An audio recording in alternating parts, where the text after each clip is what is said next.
aulas gravadas no nosso YouTube, tá? Então, dá para acessar depois também. Essa não está sendo transmitida ao vivo, mas eu estou gravando ela e a gente vai subir no YouTube também depois, para quem quiser consultar depois, tirar dúvidas, enfim, né? E eu vou chamar primeiro a Liv, porque ela vai falar um pouquinho para vocês sobre alguns combinados que é importante a gente ter, né? A Liv é assessora política do INESC, trabalha na área principalmente de justiça fiscal, a parte mais assim do orçamento mesmo, né? E a gente vai ter a Luísa também, que é também especialista em orçamento, mas mais voltada para a parte de saúde e medicamentos, né? Liv, quer dar um oi para o pessoal? Olá, bom dia a todos e todas. Carol, vou começando? Pode. Tá bom. Então, bom dia. Como a Carol já falou, meu nome é Liv. Eu sou assessora política do INESC na parte de justiça fiscal, que é tanto sobre a tributação quanto a parte orçamentária, promover justiça social. É o que a gente, né, a nossa bandeira. E eu vou compartilhar minha tela aqui, depois, Carol, se puder dizer que está tudo certo. E daí a gente já começa. Tá certinho aqui para mim. Tá, então... Só de esperar carregar. Muito obrigada por deixarem um tempinho do tempo de vocês para isso. A gente vai fazer uns combinados antes de começar. A ideia é que dure até aí umas 11, talvez 11h30 o curso, na medida do que a gente for avançando. Vamos lá. Então, eu fiz um rápido resumo do que a gente vai ver hoje, né, para vocês alinhar as expectativas com vocês sobre o curso. A gente vai ver primeiro quem é o INESC, né?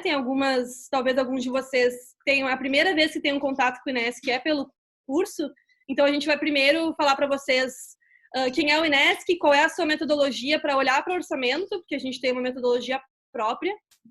Depois a gente vai mais para a parte de conteúdo mesmo, que vai ver como organiza o ciclo orçamentário, quais são as categorias do orçamento, as etapas de execução orçamentária, portais orçamentários e alguns toques sobre como olhar portais de estados e municípios, porque o nosso foco aqui vai ser o orçamento da União, mas a gente sabe como é importante, né, olhar para o orçamento de estados e municípios, então eu vou dar algumas dicas de como começar a olhar para eles também. Depois desse momento, que eu acredito é para durar, vai ser uma fala inicial minha de uns 40, 45 minutos. Depois a gente vai para uma primeira rodada de perguntas com vocês. Depois eu vou passar a bola para a Luísa, que vai falar especificamente de um estudo de caso para a gente meio que botar mãos à obra e olhar para o orçamento, no caso específico do acompanhamento do orçamento da Covid, que a gente sabe que é um assunto que todos vocês vão ter que, já devem ter escrito sobre isso ou estão acompanhando, e os portais de orçamento da Covid estão bem legais, a gente vai dar uma olhada neles. E depois uma segunda rodada de perguntas e o encerramento. Opa. Como é que eu vou para o próximo? Aqui. Alguns combinados e cuidados. Primeiro que nós teremos tempo para perguntas, e a gente, como acabou uma grande quantidade de interesse, de inscrição, a gente não vai fazer elas por voz, claro, né, dependendo com o tempo, mas a princípio a gente pensou em vocês mandarem as perguntas pelo chat, e daí depois a Carol vai recapitular elas, e na hora das perguntas eu e a Luísa vamos responder. E aquele combinado de sempre, que é o microfone desligado, sempre que não estiver falando, e a câmera desligada o tempo todo para a gente ter o maior número de... para a gente não ter problemas, né, com internet. Bom, dei alguns cuidados em relação ao orçamento antes da gente começar. A gente acha importante, né, tem pessoas aqui que talvez tenham pouca experiência com olhar para o orçamento, então é importante entender umas coisas anteriormente. A primeira é que o orçamento não diz tudo. Claro que vocês vão ver que o INESC ele tem como fundamento a ideia de que o orçamento tem que ser acessível para todo mundo, que a gente tem que usar essa ferramenta na nossa, tanto no, né, vocês como jornalistas, como fonte de dados, mas também na luta política, na incidência, o que vocês fizerem, o orçamento é uma ferramenta para isso. Mas ele tem limites da sua transparência e nível de detalhamento, infelizmente, né? Tem alguns... A estrutura do orçamento ela não é feita para isso, para que haja uma maior detalhamento para a sociedade civil usar isso bem. Então, tem que sempre ter alguns cuidados e algum entendimento que tem algum limite assim, para usar o orçamento. E por isso que a gente acha importante sempre checar dados, informações com especialistas. Assim, na medida que vocês conseguirem, que vocês precisarem, talvez aquele dado que vocês peguem do portal orçamentário não diga tudo que precisa sobre uma política específica. Então, na medida que vocês tiverem esse acesso a especialistas, e aqui no INESC a gente tem, nós temos especialistas em algumas áreas, eu vou passar isso para vocês depois, é importante checar essas informações, porque é isso, não tem como ter total confiança ali no que tu está vendo. E na medida que vocês começarem a olhar para o orçamento, usar essas ferramentas, vocês vão perceber isso, que tem alguns limites mesmo. E o orçamento, ele é autorizativo e não obrigatório, isso é uma questão específica de como o orçamento é pensado no Brasil. E o que isso quer dizer? Que tudo que for aprovado no orçamento pode ou não ser gasto. Então, o orçamento autoriza, isso não existe nenhum gasto, algum gasto do governo que não está no orçamento. Mas não é assim, quando é aprovada a lei orçamentária, a gente vai passar por esses termos depois, pode ser que o que foi autorizado não vai ser gasto. Então, é importante sempre olhar toda a execução orçamentária. A gente vai falar isso depois. Mas também tem isso, não é só porque está dizendo lá que vai gastar, que de fato vai gastar, porque não é obrigatório. Bom, isso, a questão federal, estados e municípios, eu falei um pouquinho. Os estados e municípios têm um grau de transparência e nível de detalhamento ainda menor do que o orçamento federal. O orçamento federal é muito mais detalhado, os portais de orçamento. Então, e como tem muitas políticas públicas que são de estados e municípios, é difícil, tem uma parte também que não é tão transparente, né? Tem que ter esse cuidado também. Não é tudo que a gente vai ver aqui, não é sempre da União, não é sempre que vai conseguir ser aplicado para estados e municípios. E sobre o orçamento da Covid-19, os portais orçamentários fizeram portais específicos para olhar o orçamento da Covid. Então, quando a gente for olhar o orçamento da Covid, a gente não vai olhar tanto o portal geral de orçamento, a gente vai olhar o específico da Covid. A gente gostaria que tivesse portais específicos para mais coisa, porque eles são muito bons para orientar essa análise, mas não existem. Então, é importante fazer isso. A Covid está tendo um tratamento especial no orçamento, que está sendo muito bom para acompanhamento, vocês vão ver isso. Vamos para o próximo slide. Então, o que é o INESC? Né? O INESC ele é o Instituto de Estudos Socioeconômicos, é uma organização não governamental sem fins lucrativos, não partidária e com sede em Brasília. Então, é uma ONG que já está atuando há 40 anos, né? Desde 1979, e ela atua em vários temas que eu já vou passar, mas a ideia é sempre unir orçamento público, né? Então, a distribuição, tanto na parte de arrecadação quanto de distribuição de orçamento, com direitos humanos e com justiça social. Então, a ideia é que o orçamento público, acima de tudo, ele tem o objetivo de garantir direitos. Então, a nossa análise sempre vai tentar unir essas duas coisas, entender que o orçamento não é simplesmente uma peça técnica, e sim ele é o centro de onde está a luta por recursos de diferentes áreas e de diferentes setores da sociedade. Então, aqui eu botei um pouco as nossas áreas, que a gente tem especialistas, que a gente faz análises mais aprofundadas, que é crianças, adolescentes e jovens, direito à cidade, raça, gênero e etnia, reforma política e democracia, e uma parte que está crescendo cada vez mais é a parte socioambiental do INESC, com foco na Amazônia e na defesa de povos indígenas. Então, essas são as nossas áreas que a gente tenta fazer essa conexão entre orçamento e direitos. Aqui algumas ações rápidas do INESC, né? Não contempla tudo, mas acho que achei importante trazer um pouco das nossas produções. A gente sempre tenta fazer, quando saem as leis orçamentárias, a gente olha para elas e faz, por exemplo, essa reportagem, esse estudo, Prioridades do Governo na PELO 2020, que foi publicado no passado, agora para 2021, provavelmente a gente vai fazer a mesma coisa. O estudo Transporte Gratuito e de Qualidade, que é a parte específica sobre direito à cidade do INESC, que foi um estudo feito ano passado, sobre como seria, quanto dinheiro necessitaria para fazer transporte gratuito no Brasil. A campanha Nós Também é Humano, que é um pouco sobre a nossa atuação com jovens e adolescentes. Especificamente, isso foi uma campanha feita em unidade de internação do DF, que a gente leva vários assuntos, entre eles o orçamento público para os jovens. A campanha Só Acredito Vendo, a gente tem uma atuação forte na questão de incentivos fiscais e um pouco a problemática deles para a garantia de direitos. Então, a gente quer ter mais transparência e prestação de contas e avaliação dos incentivos fiscais no Brasil através da campanha Só Acredito Vendo. Esse aqui é uma publicação que também, todo ano a gente faz essa análise do orçamento temático de acesso a medicamentos. O último foi a análise de 10 anos dos recursos para assistência farmacêutica, que foi elaborado, né, entre outras pessoas, pela Luísa, que está aqui com a gente. E a campanha Renda Básica, que queremos, a campanha pela Renda Básica Emergencial, que virou um programa de governo. Eu não sei se vocês sabem, mas para a aprovação dessa política precisou de muito apoio, esqueci a palavra. Muito incentivo da sociedade civil para o governo para que isso saísse. E então a campanha Renda Básica que queremos conseguiu mais de 500 mil assinaturas para a criação da renda básica que hoje a gente tem no governo.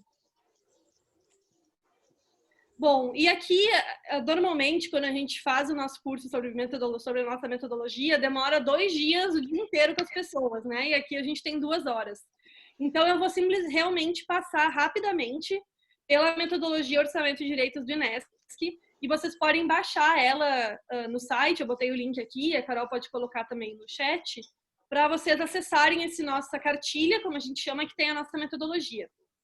E qual é a ideia da metodologia? É unir, né, orçamento e direitos, porque como que a gente pode ter esse olhar de direitos no orçamento público? A gente faz isso a partir de 5 pilares, para tentar olhar o todo e não também olhar só o número orçamentário, tentar entender um pouco o que ele significa. O primeiro pilar é o financiamento do Estado com justiça social. A ideia é de que a política pública tem que ser financiada com justiça social, isso é, a carga tributária não pode estar favorecendo, né, os setores mais privilegiados da sociedade, ele tem que promover justiça fiscal, como a gente chama. Então, seria, assim, resumidamente, a luta por um sistema tributário progressivo e como isso reflete no orçamento, está no primeiro pilar. O segundo é o uso máximo de recursos disponíveis para direitos. A ideia é que, de acordo, né, com esses pilares não são simplesmente tirados da nossa cabeça, né? A ideia é de que o Brasil assinou acordos de direitos humanos que o obrigam, internacionais, né, que o obrigam a cumprir direitos. E daí um desses pilares dos acordos é o uso máximo de recursos disponíveis para garantir direitos e não para outras coisas, né? Então, uma questão de prioridade mesmo. A questão é a realização progressiva dos direitos humanos, isso é, até a gente chegar em todos os direitos humanos são alcançados por todo mundo, a gente tem que estar sempre aumentando, não pode ter regressão de direitos, e isso logo não pode ter regressão de orçamento se a gente ainda não cumpriu o direito. Além disso, tem a questão de que o acompanhamento orçamentário não é suficiente. A gente precisa também acompanhar os indicadores relacionados a direitos humanos para fazer esse acompanhamento e ver se os direitos humanos estão sendo de fato cumpridos. O quarto pilar é a não discriminação, né, que fala como existem grupos e populações que foram historicamente excluídas, e aqui a gente está falando da população negra, da população jovem, por exemplo, a gente está falando de indígenas, a gente está falando de, por exemplo, as desigualdades regionais do Brasil, e tudo isso se reflete, né, no orçamento. Então, a gente tem que ter esse olhar. A política pública que está sendo fomentada, ela está discriminando ou ela está promovendo a igualdade, a equidade? E, por fim, o orçamento público ele precisa ter participação popular, senão ele, né, é uma peça que fica totalmente longe da sociedade. Então, aqui a maioria de vocês deve conhecer a ideia de orçamento participativo, Gente, desculpa, mas eu queria pedir para desligarem os microfones. A participação popular é super importante para que a gente tenha um orçamento que cumpra direitos, e a gente precisa saber, né? As pessoas precisam saber como que o dinheiro está sendo gasto e ter poder de decisão sobre as decisões orçamentárias. Então, resumidamente, esses são os nossos 5 pilares. Convido vocês a olharem nossa metodologia e, na medida que fizerem análises orçamentárias, pensarem nesses pilares.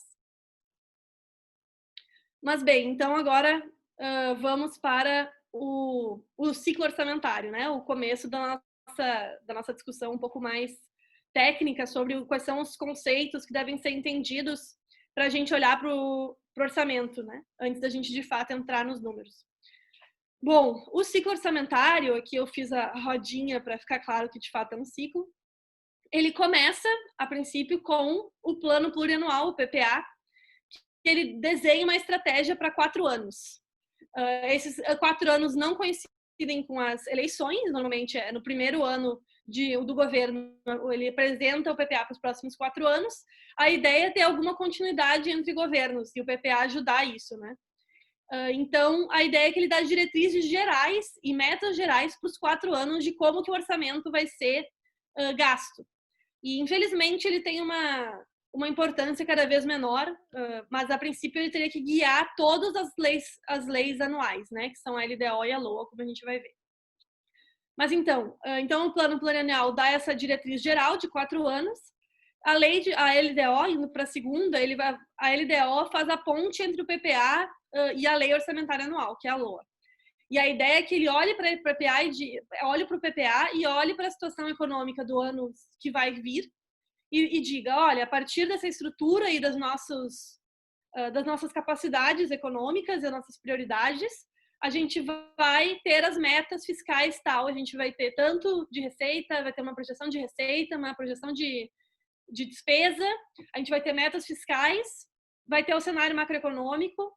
Então, ele não tem, a LDO não é especificamente sobre quanto dinheiro vai para a educação, quanto dinheiro vai para a saúde, mas essa ligação entre o PPA e a LOA, e também essa ideia de que a gente precisa ter um norte, né? A LDO é o norte. E ela é enviada normalmente em abril e tem que ser votada antes do recesso parlamentar, aqui no meio do ano. E só para dar o contexto de vocês para esse ano, porque esse ano está, como vocês bem sabem, esse ano está muito louco. Então, essas leis não estão sendo cumpridas, esses prazos. A LDO já foi enviada, mas ainda não foi votada, porque não teve recesso parlamentar, então eles adiaram a votação da LDO, porque não foi necessário cumprir essa data do recesso, porque não tem recesso por causa da Covid.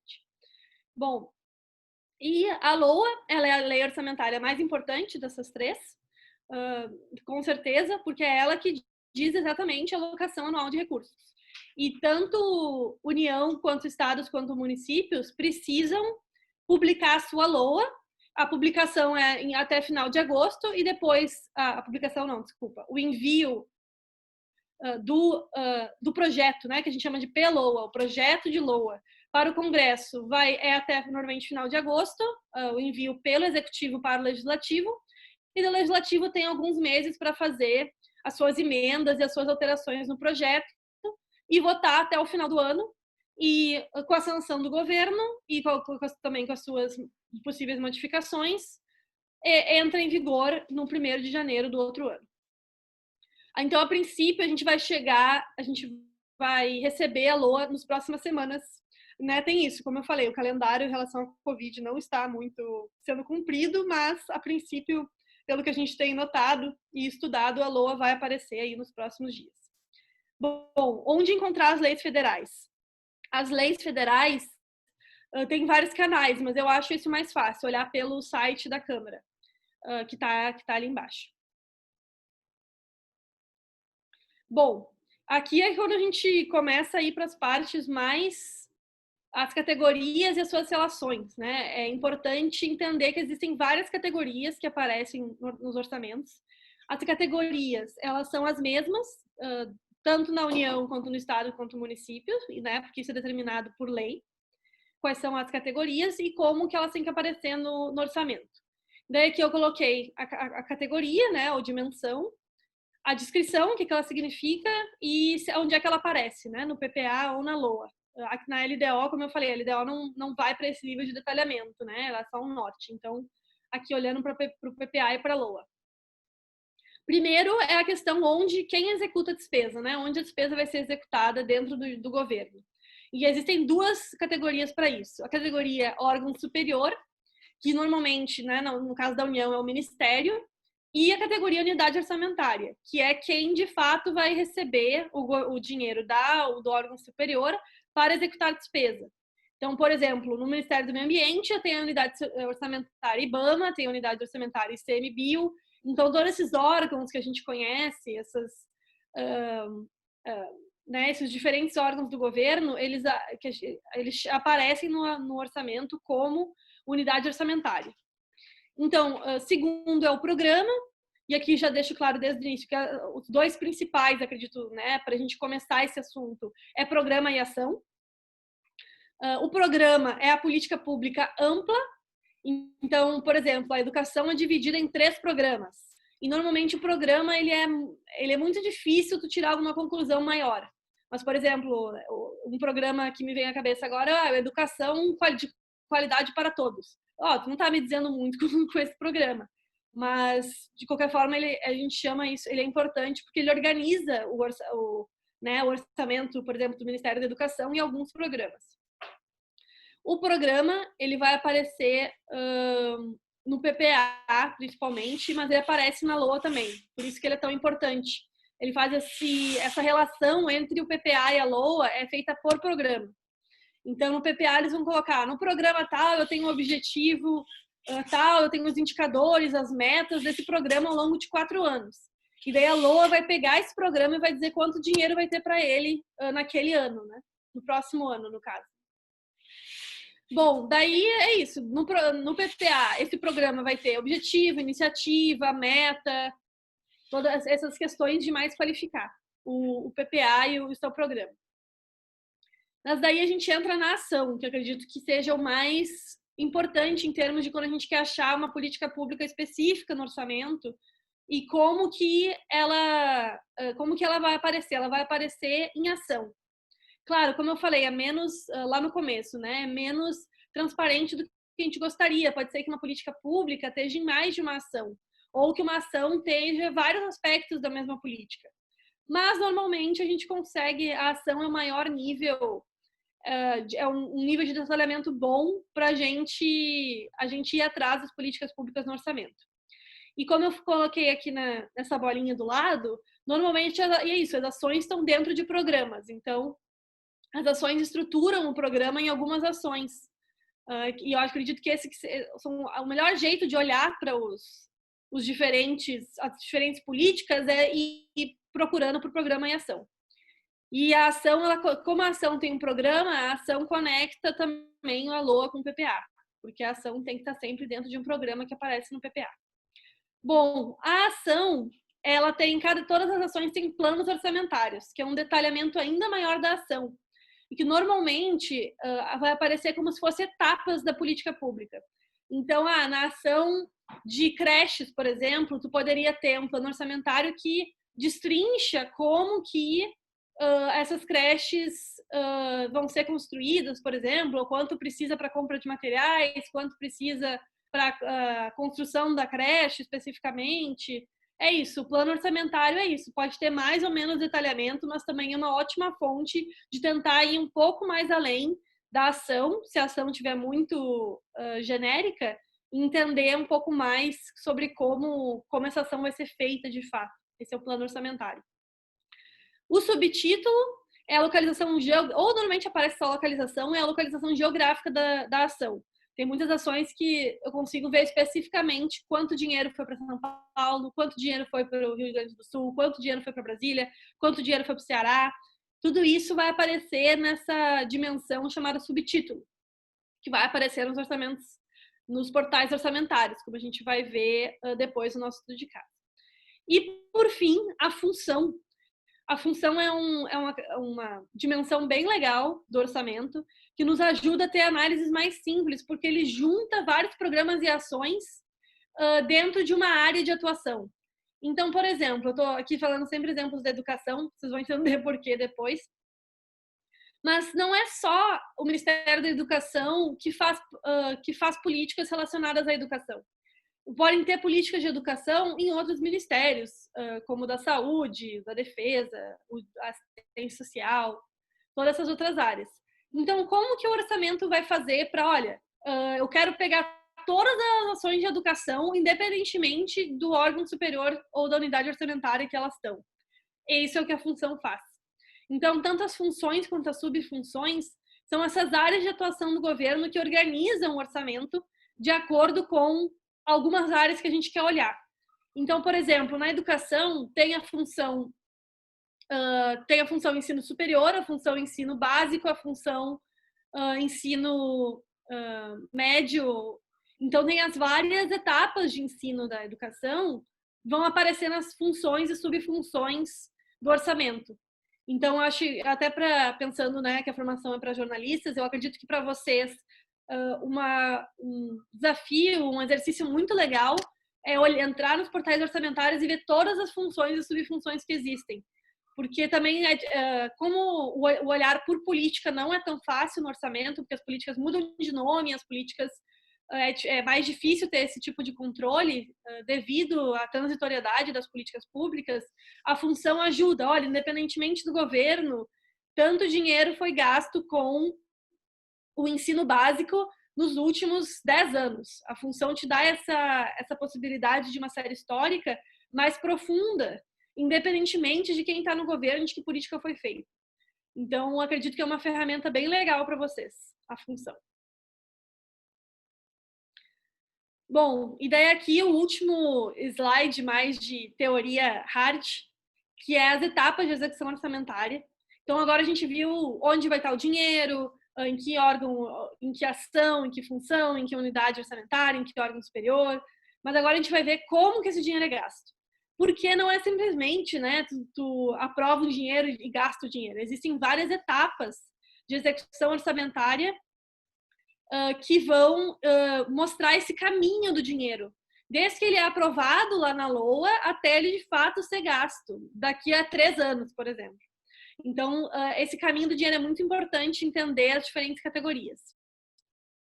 Bom, eu vou... Aqui tem uma imagem na esquerda que é um resumão de emprenho, liquidação e pagamento, que são os 3 principais, acredito. Mas como a gente está num nível de detalhe um pouquinho maior, eu vou usar o outro que tem mais etapas, né? Que é a tabela que eu fiz.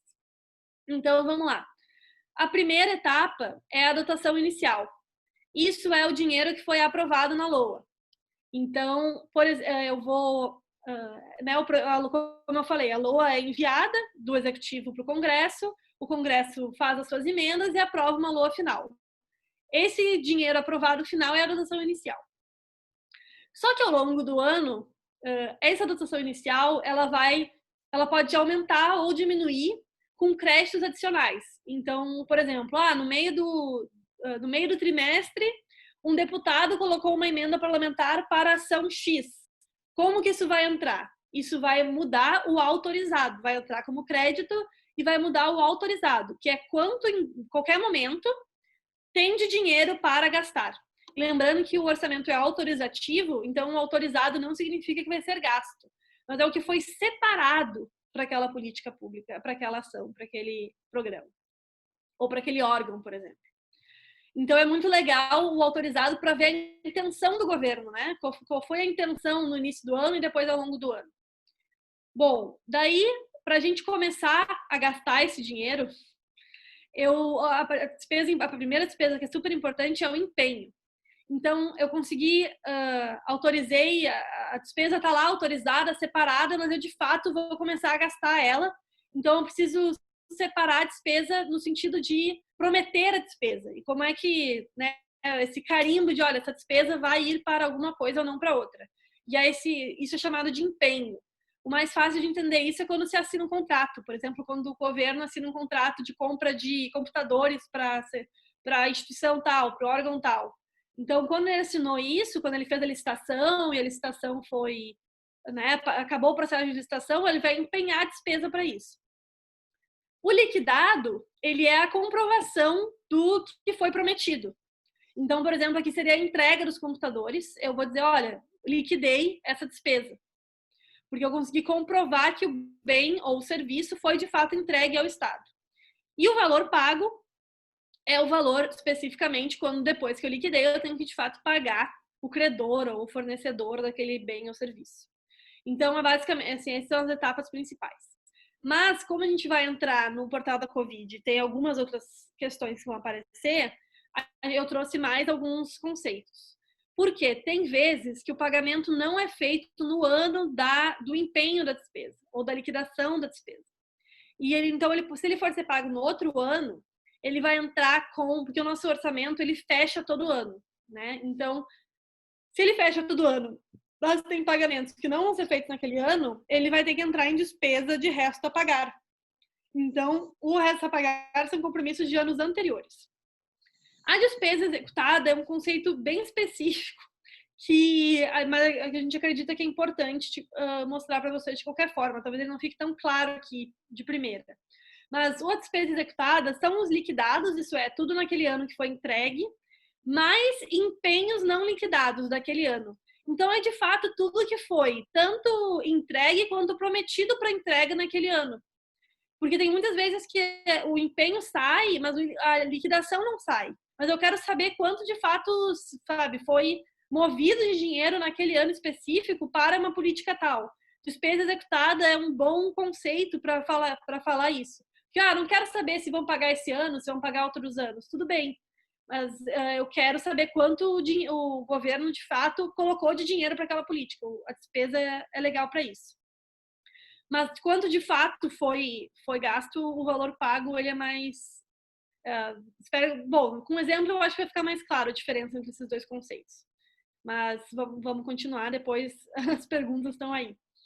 Bom, os contingenciados são importantes porque eu acho que a maioria de vocês deve conhecer o que é um contingenciamento, mas vou falar, né, para nivelar conhecimento, que é a ideia de que de 2 em 2 meses, assim, num ano normal, isso aqui não é um ano Covid, tá? Esse ano a gente não está tendo contingenciamento, mas em um ano normal, quando o governo faz uma meta de resultado primário, isso é, uma meta de despesa menos receita, ele precisa, a cada 2 meses, fazer um relatório que mostre, olha, a gente está recebendo isso aqui de receita e a gente vai adaptar as receitas às despesas. Então, normalmente, fazem um orçamento que é mais assim, inflado, mais cheio de recurso, e daí, olha, as receitas não estão chegando, então a gente vai ter que adaptar.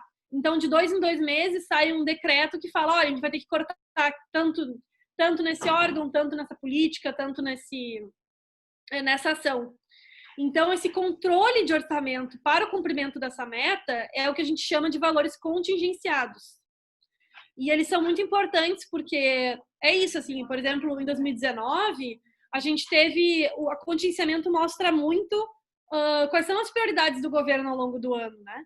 Em 2019, a gente teve contingenciamentos muito altos na educação, que levaram aquela onda de protestos, não sei se vocês lembram, mas isso saiu por causa dos valores contingenciados no orçamento, porque é isso, o governo fala um orçamento, né, que vai ter tanto dinheiro, ele autoriza tanto dinheiro para uma área, mas ao longo do ano ele pode ir contingenciando esses valores.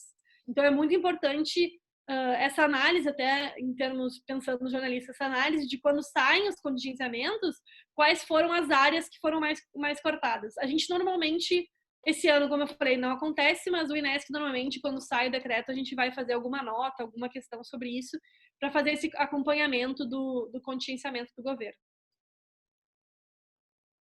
Bom, dei aqui um exemplo que espero que ajude a todos e a todas a entender um pouco mais do que eu falei, de todos os conceitos e como é que eles vão se organizando ao longo de todo o ano e do orçamento. E aqui eu peguei um exemplo bem simples de educação, que é como construir uma escola. Vamos construir uma escola, como é que isso vai aparecer na maneira orçamentária? Bom, primeiro que a gente precisa é que, de fato, tenha dinheiro para construir a escola. E como que isso vai aparecer? Olha, no PPA tem que dizer que tem uma parte do orçamento que vai ser para isso, e na LOA vai ter que ter alguma destinação de recurso para ação. E como que essa destinação vai aparecer? Pelos programas e ações, exatamente. Então, aqui usando o PPA e as ações não desse governo, do governo anterior, que tem um pouco mais de transparência, a construção de escola vai ser no programa Educação de Qualidade e na ação Apoio à Implantação de Escolas para Educação Infantil. Então, à medida que a gente olhar as despesas autorizadas pelo governo para o programa tal e a ação tal, né? Despesa autorizada, lembrando, é a dotação inicial mais os créditos. Então, olha, tem dinheiro, né? Tem dinheiro para construir a escola, legal. Daí depois tem que ter como o orçamento ele é autorizativo e não obrigatório, tem que ter uma decisão do Ministério, né? Uma decisão que vai ter vários fatores políticos envolvidos, de fato como poder empenhar a despesa que foi autorizada, né? Eu de fato vou empenhar. E daí, como é que eu vou fazer isso? A partir desse processo, fiz a decisão, vou começar o processo de licitação e contrato para a realização da obra. A partir disso, desse processo de contrato, eu vou ter essa despesa empenhada. Então, olha, eu vou separar aí, carimbo o dinheiro, porque eu vou precisar dele para pagar o fornecedor, as parcelas dessa construção dessa escola. Então, é isso, o empenho, faz esse carimbo, e daí depois, quando a escola for entregue e verificada, a gente vai estar liquidando essa despesa, né? Eu vou estar mostrando que, de fato, o resultado da escola foi entregue. Então, essa relação entre olhar os resultados é a liquidação, em termos orçamentários. Bom, daí, então, fechamos o ciclo orçamentário, agora a gente vai especificamente para a questão financeira. O governo vai pagar essa escola no ano? Tem dinheiro sobrou dinheiro no orçamento para pagar esse ano? Se sim, então o Estado vai lá e paga o fornecedor, né, por essa escola. Se não, como eu falei, vai entrar para restos a pagar. E que daí, ao longo dos outros anos, esse dinheiro vai sendo pago. Bom, então, dentro de tudo isso, vem uma pergunta muito simples, né? Quanto foi gasto no ano com tal política? Né? Normalmente vocês querem essa pergunta, vocês, nós, a sociedade, a gente simplesmente quer saber quanto dinheiro o governo gastou com a política tal nesse ano. O INESC utiliza o conceito de execução financeira, que é tudo que foi pago naquele ano em relação à política e tudo que foi pago de restos a pagar esse ano em relação à política. Então, por exemplo, a escola foi feita em 2019, mas está sendo paga em 2020. Eu quero ver também que esses valores dos outros anos estão sendo pagos e estão garantindo a escola.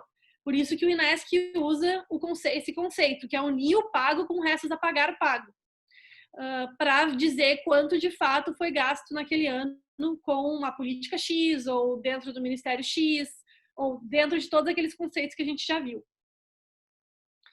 Tô vendo que meu tempo aqui já está um pouco estourado, mas já estamos acabando. Só acho que faltam 2 slides. Bom, os portais de acompanhamento do orçamento, existem, não vou dizer vários, mas existem alguns. Eu vou destacar 3 aqui e falar um pouquinho pontos positivos e negativos de cada um deles. A gente fez a enquete, né, com alguns jornalistas sobre, não sei quantos de vocês responderam sobre quais são os portais que vocês mais usam, se vocês já têm conhecimento sobre eles. E na minha experiência, o portal do orçamento, o painel do orçamento federal, que é o CIOP, normalmente ele é mais usado. E por quê? Porque ele é o mais intuitivo. Tu consegue muito facilmente chegar a quanto dinheiro o Ministério da Educação usou. Eu consigo rapidamente fazer essas seleções no portal para chegar nesse resultado. Mas ele tem algumas limitações.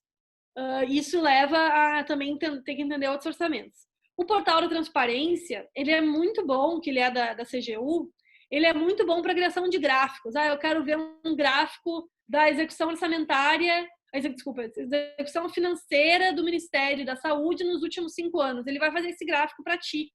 Isso é muito legal. O portal da transparência é bom nesse sentido. Por fim, o Siga Brasil. O Siga Brasil é oficialmente o portal que o INESC mais utiliza. Por quê? Porque o Siga Brasil é o portal do Senado Federal e ele tem o maior nível de detalhamento possível. Então, é possível tirar muita coisa. Então, por exemplo, se a despesa é obrigatória, ou se a despesa é financeira, ou se a despesa é discricionária. Eu consigo tirar isso no Siga. Eu consigo, no Siga, também fazer valores constantes. Então, ele já faz ele já põe o IPCA nos valores se eu quero fazer uma série histórica. Claro, se eu quiser fazer isso, eu também posso olhar valores correntes e não constantes, mas o SIGA me consegue me dar isso. Então, só que o SIGA ele não é tão intuitivo quanto o CIOP, por isso que ele é um pouco menos usado. Mas hoje a gente vai usar, a gente recomenda, assim, né, que cada vez mais as pessoas vão se apropriando do SIGA, porque é isso, ele dá um nível de detalhamento, os níveis diferentes de despesa que os outros portais não têm tanto. Mas é isso, depende muito do que tu tá precisando naquele momento, né? Se tu tá precisando de uma coisa mais simples, mais rápida, ou tu quer um nível de detalhamento maior, vai depender do que tu tá querendo, qual portal que tu vai usar. Bom, e por fim, a questão do estado do município, porque é isso, esses 3 portais que eu acabei de mostrar, eles são portais de acompanhamento da União, do orçamento da União.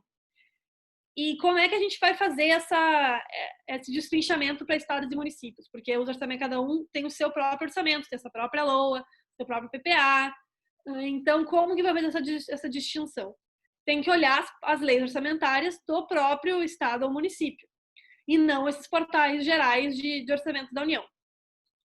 E aqui eu botei uma coisa bem geral, porque é isso, vão ter estados e municípios que vão ter portais bons de acompanhamento da execução do governo, do orçamento do governo, e vão ter municípios normalmente menores que vão ter um PDF no seu site dizendo, olha, essa aqui é a LOA, que foi aprovada. Então, por exemplo, nesse caso, tu só teria os valores autorizados, né? Tu não teria as etapas de execução orçamentária, quando tu só tem a LOA. Bem, de qualquer forma, para ter acesso a isso, o que eu recomendo é simplesmente colocar o nome do estado e do município no Google mais portal da transparência, porque todo estado e município é obrigado por lei a ter um portal da transparência em que a LOA e o PPA vão estar lá. Então é um caminho fácil, né, para tu tentar achar o orçamento do município ou do estado. E mais especificamente para municípios, tem algumas ferramentas que são bem legais para começar esse destrinchamento do orçamento do município, visto que vários vão ter só lá um PDF com a LOA no seu site, no seu portal da transparência.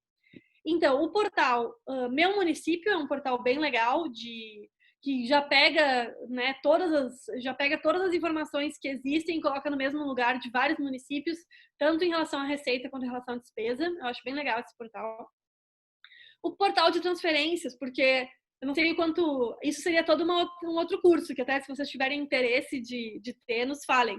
Mas sobre pacto federativo e como que os recursos são distribuídos entre União, estados e municípios. E tem a questão de que os municípios, eles são muito dependentes das transferências da União para ter recursos para gerir essas políticas. Então, o portal de transferências do Estado da União para estados e municípios é super importante para entender o orçamento do município. E daí o Tesouro Transparente, que é o site do Tesouro do governo, tem especificamente um portal de transferências, que é muito bom também para olhar recursos de estados e municípios. E por fim, já que a gente vai falar do exemplo específico da saúde nessa conversa, tem o aplicativo onde está o dinheiro da saúde, que é super legal, um aplicativo da Fiocruz. Depois a Luísa pode falar um pouco mais, se quiser. E também aí ficam essas dicas de como ir navegando nesses portais orçamentários e em outros links. Bom, consegui fazer em 50 minutos. Muito obrigada, essa é a primeira parte. Daí agora a gente vai ter um momento de perguntas. E depois a gente vai para a segunda parte, que é olhar especificamente sobre a Covid. Então, eu vou interromper, acho que vou interromper meu compartilhamento. Aqui tem os nossos contatos, né? Quem quiser entrar em contato com a gente, tanto para tirar dúvidas, quanto, por exemplo, para pedido de pauta, especificamente das nossas áreas, ou algum comentário. Esses aqui são os nossos e-mails para entrar em contato com a comunicação do INESC. E também nossas redes sociais, para quem não nos segue ainda, por favor, nos siga. E o nosso site aqui, inesc.org.br, que vai ter nossa cartilha, vai ter nossas análises, tudo tá lá. Muito obrigada e eu passo para a Carol para me falar algumas perguntas que apareceram pelo chat. E, por favor, faça as perguntas pelo chat.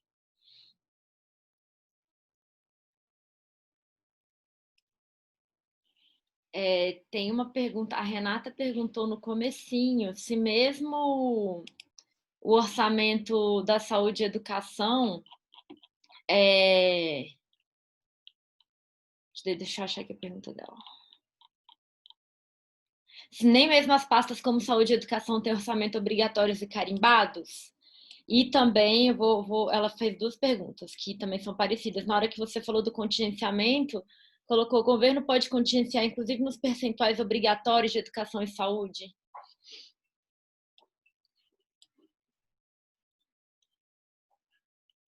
Ótimas perguntas, ótimas perguntas. Então, que isso realmente eu não expliquei muito bem. Que essa questão existe, o orçamento ele é dividido entre despesas obrigatórias e despesas discricionárias. Somente as despesas discricionárias podem ser contingenciadas, podem ser cortadas ao longo daqueles decretos de contingenciamento que eu falei que aparecem de 2 em 2 meses. E os pisos da saúde e educação estão como despesa obrigatória, então eles não podem ser contingenciados ao longo do ano. A LDO, uma das coisas que a LDO faz, ela tem um anexo chamado despesas não contingenciáveis, basicamente isso. Que são isso, quais são as despesas obrigatórias para o ano que vem. Então, que eu não posso mexer nelas quando houver corte. Só que é importante dizer isso, que o teto de gastos mudou como funciona o piso da educação e da saúde. O piso da educação e da saúde agora é o valor gasto em 2017 mais inflação. Normalmente era uma relação com a receita que vem, a relação entre receita e despesa. Então, às vezes a gente tem falado sobre isso, que está tendo corte na saúde, na educação e na saúde. Por um lado, é a parte que, além do piso, principalmente na educação, que ainda tem um valor mais considerável para além do piso de educação, mas que também, com o teto, não está mais na mesma regra de valor obrigatório. E a saúde está sempre perto do mínimo, né? Do mínimo de gasto. E também com o teto perdeu dinheiro porque mudou as regras do teto, né? As regras do teto não são mais relacionadas com receita. Então, teve esses dois cortes. Mas, tirando esses detalhes, tá certo pensar que não, saúde e educação são despesas obrigatórias que não podem ser contingenciadas ao longo do ano. Acho que é isso. Próxima pergunta. Tem duas perguntas do Vander aqui, vou fazer elas juntas também. Onde a Liv, voltando ao que a Liv falou, nem sempre o dinheiro aprovado será totalmente gasto. Ao analisar por essa vertente, vemos uma porta para a corrupção nesse estágio inicial, ou ela é mais propensa a acontecer no decorrer da execução orçamentária? E a outra pergunta dele é: quando vamos analisar os dados publicados e bate aquela dúvida sobre se de fato aquele dinheiro foi gasto, há uma outra fonte para comparação de dados? Bom, todos os dados, começando pela última, todos os dados da União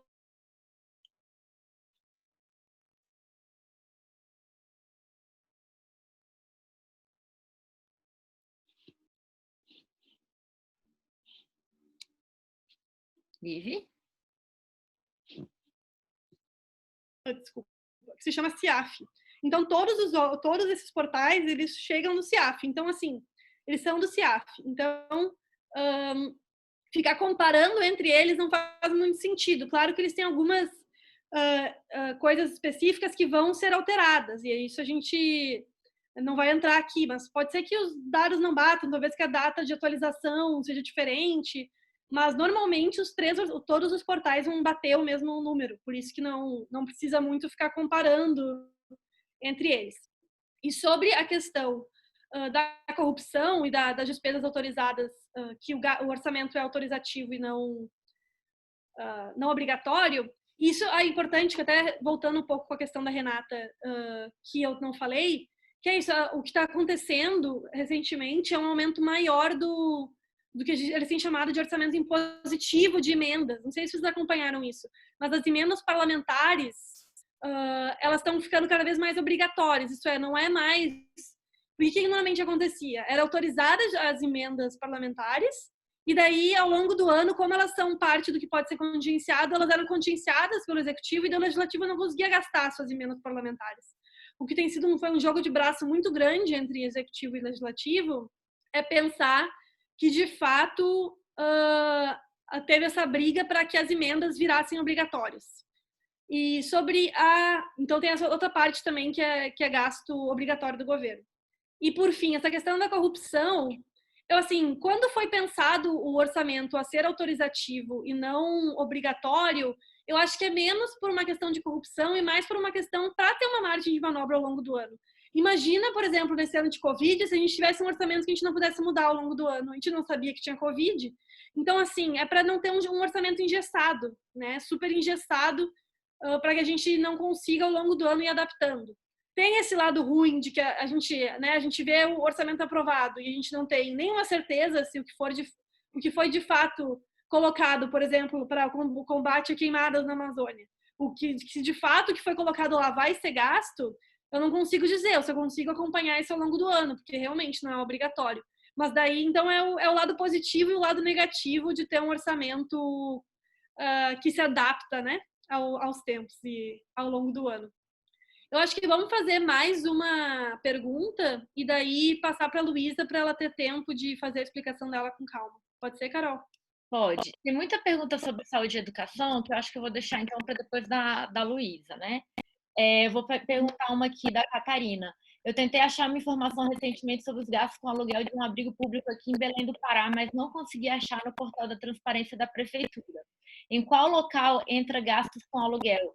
Sei que é uma pergunta muito específica, mas os dados são muitos. Tu poderias me explicar onde fica essa informação, se possível?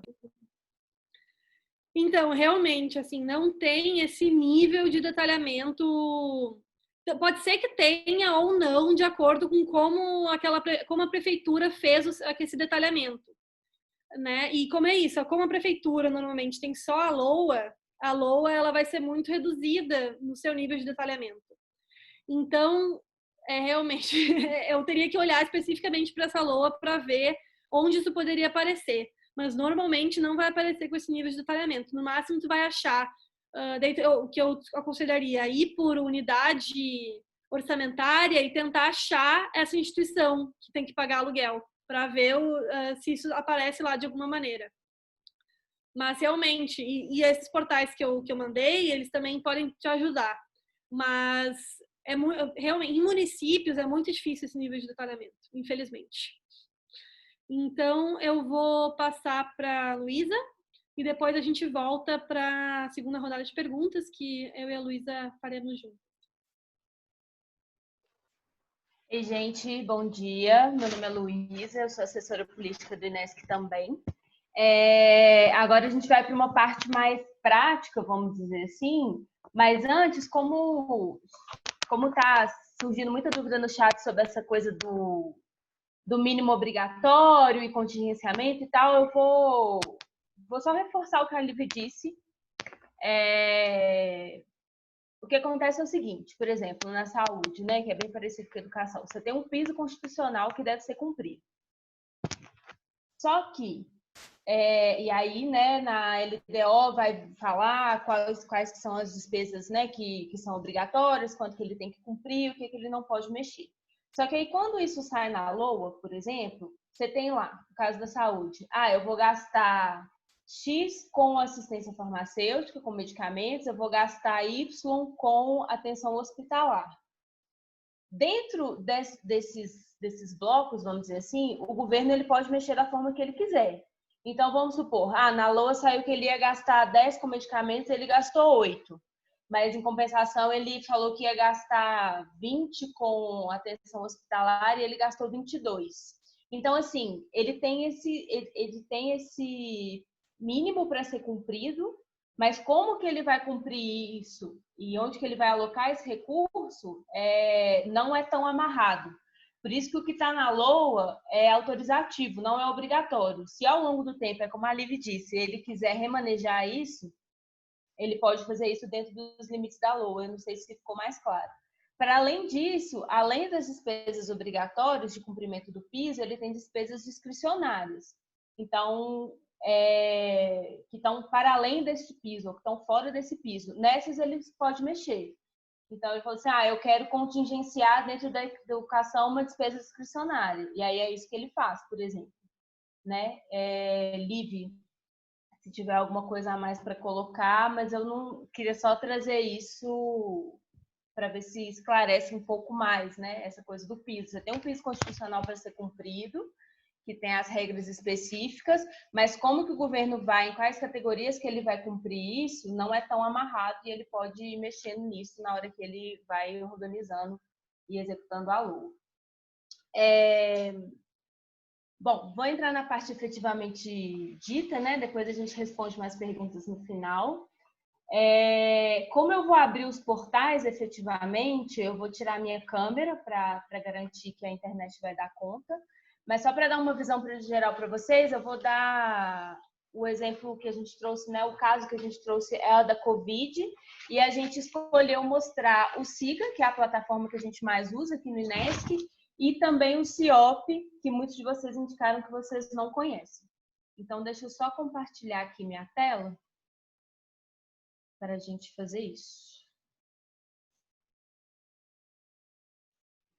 E aí, vou pedir para a Carol, para alguém me indicar também se tá tudo ok, se tá dando para ver.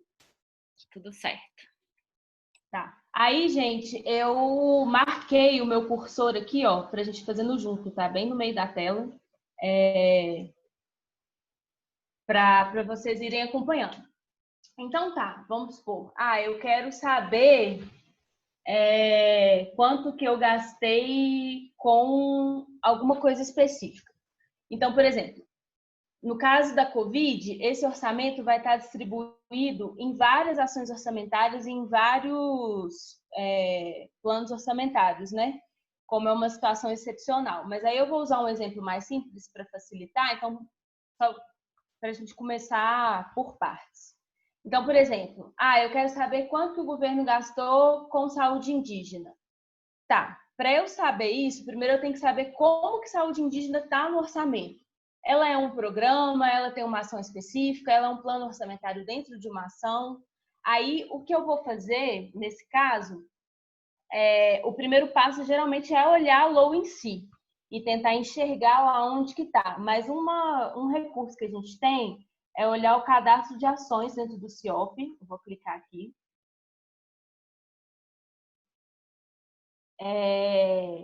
E aqui eu consigo consultar ações, programas e planos orçamentários.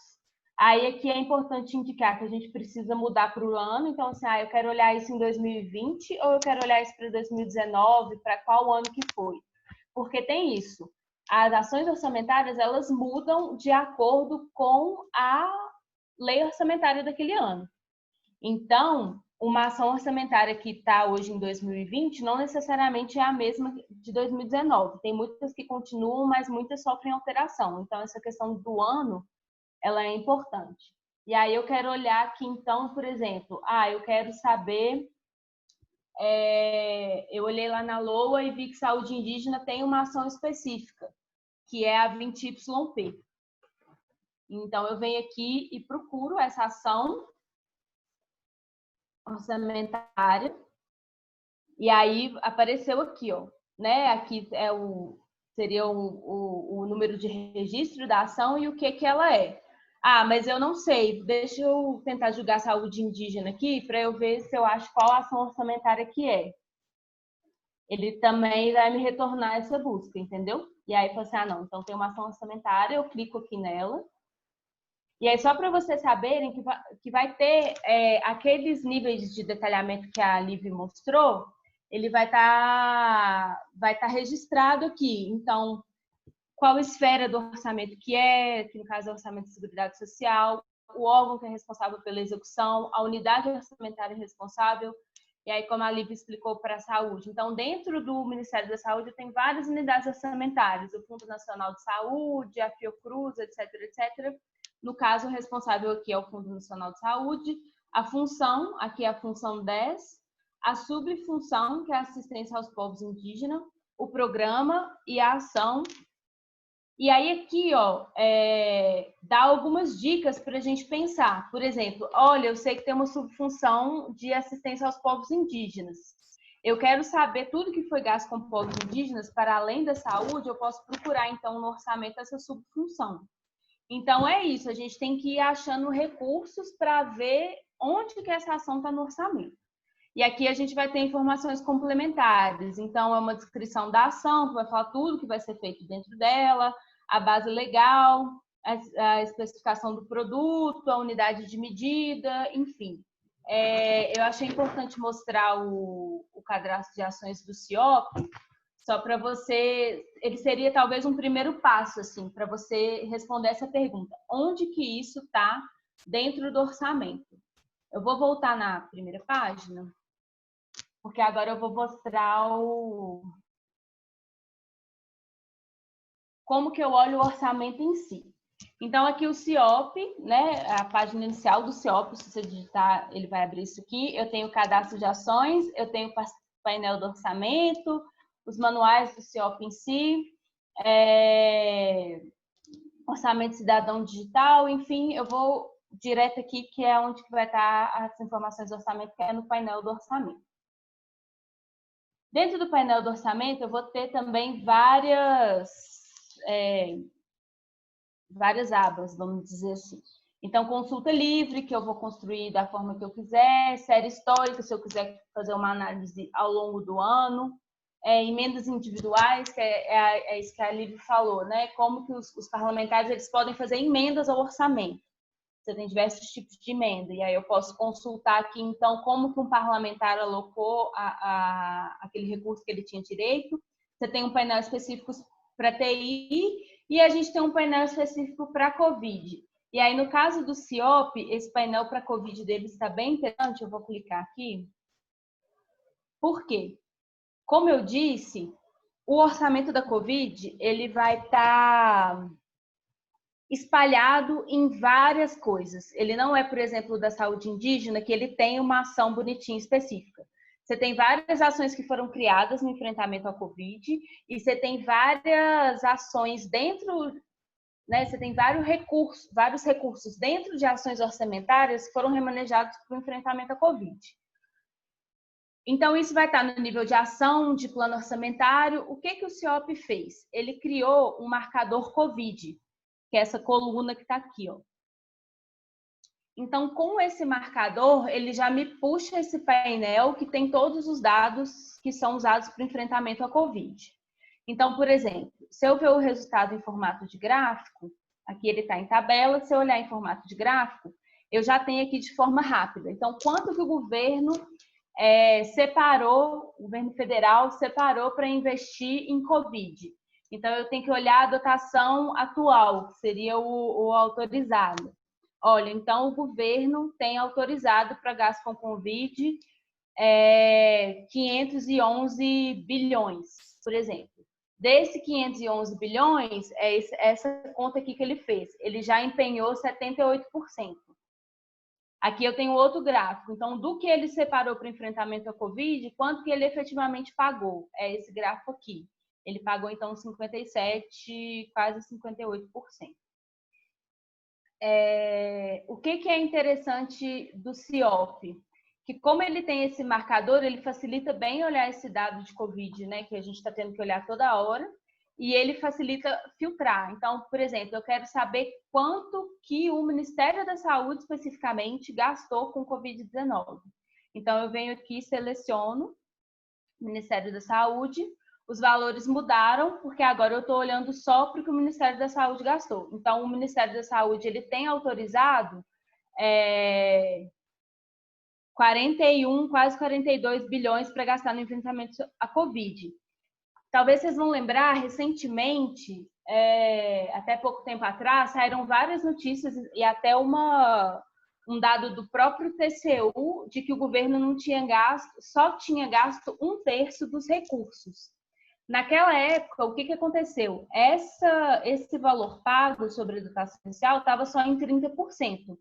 E isso durou por vários meses. Foi assim por vários meses, até que começaram a sair essas denúncias, tanto da sociedade civil quanto do próprio TCU, E aí, esse nível de execução, vamos dizer assim, esse valor pago aumentou e hoje está em 50%. Mesmo assim, se você for pensar que a gente está vivendo um estado de emergência que não está controlado, você ter gasto só metade dos recursos é complicado, assim, né? Ele ter pago, mas pelo menos ele empenhou uma parte maior, ele empenhou 66%. Bom, acho que é isso que eu queria mostrar do CIOP. E aí aqui, então, você vai ter uma tabela que vai ter várias informações. Então, vai ter a unidade orçamentária, o programa, a ação, o localizador. E você ainda pode, aqui nesse campo, você ainda pode mostrar mais detalhes.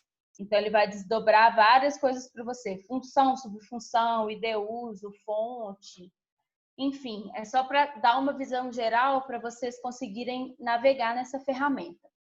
Mas eu vou mostrar para vocês agora o SIGA, vou fechar o CIOP. Vou mostrar o SIGA, que é o portal que a gente mais usa e que é o que a gente consegue detalhar mais o recurso.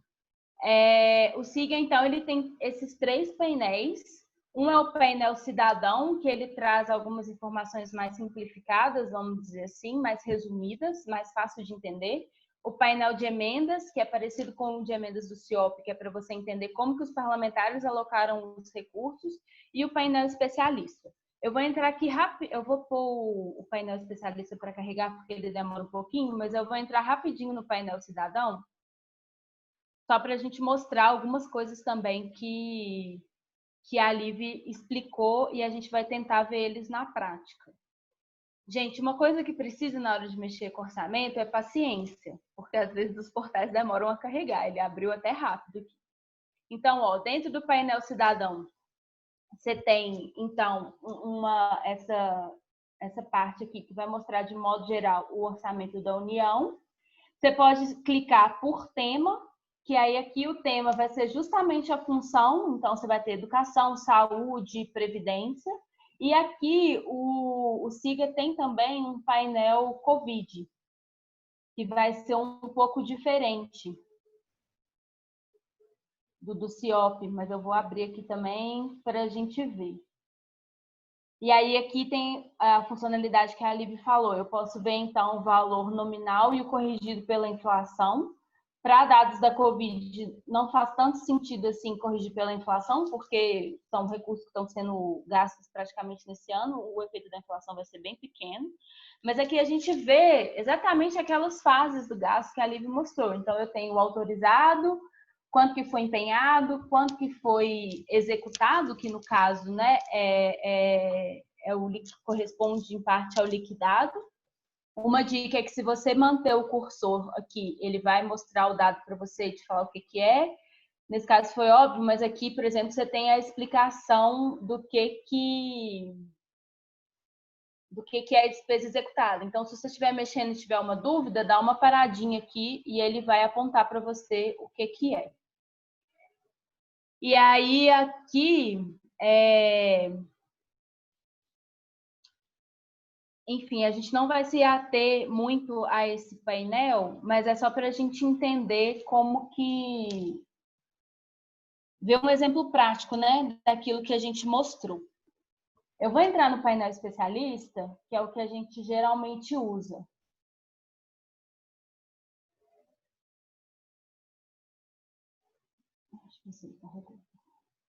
Pronto. Então, aqui eu tenho o painel especialista, ele vai trazer informações mais detalhadas. Então, ó, tem desde o projeto de lei que foi mandado pelo Executivo até a dotação inicial que foi aprovada, né, após a passagem pelo Legislativo, o de fato autorizado, depois que você teve, por exemplo, em 2000, aqui a gente tem por ano, né? E aí o ano que está colorido é o ano que ele está me mostrando. Eu vou mostrar 2020, porque em 2020 a gente tem uma diferença grande entre o autorizado e a dotação inicial. Por quê? Foram lançados vários créditos extraordinários por causa do enfrentamento à pandemia. Então a gente vê aqui, ó, a diferença entre o autorizado e a dotação inicial, ela é bem grande. Mas como a gente está ainda ao longo do ano, então ele ainda está empenhando, executando, pagando, mas enfim, você tem aqui todos os dados, inclusive contingenciamento. Eu acho legal mostrar aqui nesse painel a coisa da inflação. Eu não sou economista, então eu nem vou me atrever a explicar para vocês o que é a inflação. Mas é só para a gente entender, por exemplo, quando a gente fala de orçamento, por que é importante a gente considerar isso? Porque às vezes a gente vê esse gráfico aqui e a gente fala assim, nossa, de 2010 para 2020, o governo aumentou muito o orçamento, né? Ele aumentou muito a despesa. Mas espera aí, quando a gente corrige pela inflação, que a gente fala assim, não, a gente tem que considerar que teve um aumento generalizado de preços. Então, quando a gente olha essa diferença de 2010 e 2020, a gente vê assim, não, parte do que o governo aumentou naquele orçamento foi só para ele continuar comprando as coisas que ele já comprava, mas que aumentaram de preço. Então, assim, na verdade, boa parte daquele aumento que a gente viu, quando a gente olha o gasto nominal, é só a manutenção do poder de compra, porque todas as coisas aumentaram e o governo precisou, então, gastar mais para comprar o que ele já comprava. Não sei se ficou muito claro, mas a gente pode ver isso na parte das dúvidas, mas eu gosto de mostrar essa diferença para a gente entender o efeito da inflação. E aqui você vai ter várias coisas, né? Ele está organizado por função, por órgão superior, enfim. Eu vou mostrar para vocês como eu quero fazer uma busca específica. E aqui, então, você vai ter várias abas, né? Gráfico por fase, alguns indicadores de orçamento, que é mais ou menos aquilo, o que do autorizado, do que foi pago, o que foi empenhado. Eu não vou abrir aqui porque vai acabar gastando bastante tempo. Eu vou mostrar como que a gente pode fazer filtro, que é fazer aquelas buscas específicas do que a gente quer dentro do orçamento. Espera aí que ele vai abrir, vai demorar. Bom, então, basicamente no SIGA, a gente consegue procurar por qualquer uma daquelas classificações que a Liv mostrou. Função, subfunção, programa, ação, subtítulo, categoria econômica, modalidade de aplicação, enfim. Aí é aqui que a gente vai conseguir responder a pergunta, né? Depois que você respondeu a pergunta de onde que está aquilo no orçamento, então, saúde tem uma função 10. Assistência aos povos indígenas é uma subfunção, então eu tenho que olhar uma subfunção específica. Ou não, eu quero olhar uma ação orçamentária específica. Eu venho e procuro isso aqui no SIGA. Então, eu vou dar um exemplo aqui da ação, que é a ação 21CO, que é a principal ação orçamentária para enfrentamento à Covid do Ministério da Saúde. Então, eu quero saber quanto que o Ministério da Saúde gastou com a ação 21CO. Qual que é a diferença aqui? No SIGA, por enquanto, pelo menos, não tem um marcador Covid. Então, eu não consigo fazer aquela busca ampla de todos os gastos que foram feitos para Covid dentro desse painel. Então, eu tenho que catar os elementos específicos que eu quero. Então, nesse caso, eu vou achar a 21CO. Eu posso procurar ela tanto pelo código quanto pelo nome. Então, aí o nome dela é enfrentamento, não sei o que, eu posso vir digitar isso aqui ou eu posso vir direto e digitar o código. Então, eu venho, abro o campo código. E aí eu digito 21C0. Falei 21CO, mas tá errado, 21C0. E aí eu seleciono ela aqui. E aí eu espero um pouquinho para esse filtro pegar.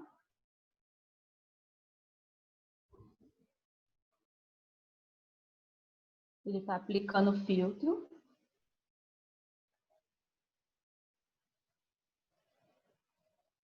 E aqui a gente tem que esperar um pouquinho, acho que não foi.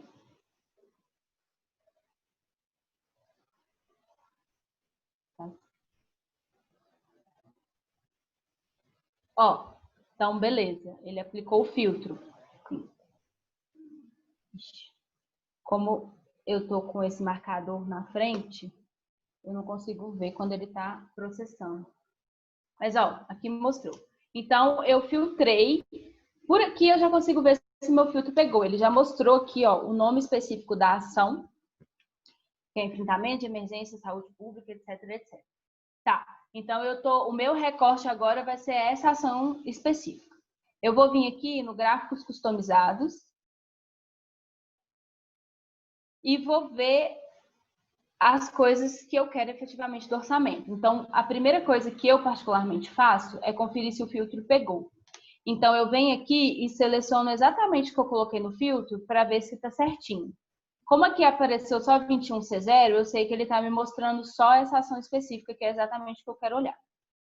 Aqui, eu quero ver o período. Geralmente, quando a gente faz isso, por exemplo, eu quero fazer uma análise da função saúde ou do Ministério da Saúde, eu olho por ano, porque a gente faz uma série histórica mais longa. Como essa ação ela começou exatamente nesse ano, eu vou colocar mês, porque não faz sentido eu olhar ano. Então, ó, então aqui, como que eu estou construindo minha busca? Dentro da 21C0, eu quero ver o gasto por mês. Tá. Qual o gasto por mês que eu quero ver? Eu quero ver quanto que ela teve de dotação inicial. Então, eu venho aqui e vou selecionar. Eu posso selecionar corrigido pelo IPCA ou não. Eu vou selecionar a dotação inicial. Tá vendo que a dotação inicial dela é 0? Por quê? Não era uma ação que estava planejada no início do ano. Então, como o recurso vem de créditos extraordinários, isso vai estar aqui no autorizado, né? Que veio depois daquela LOA. Na verdade, a LOA para 2020 foi aprovada no ano passado. A pandemia surgiu aqui no Brasil, né? Foi formalizada no início do ano. Então, começaram a sair os créditos extraordinários no início do ano. E aí a gente vê isso aqui também, ó. Então, fevereiro tinha um pouco, em março esse recurso começa a aumentar e ele vai aumentando expressivamente ao longo dos meses. Ah, mas eu quero saber o que de fato foi empenhado. Ou seja, o que o governo se comprometeu a pagar. Aí eu venho e coloco aqui o empenhado.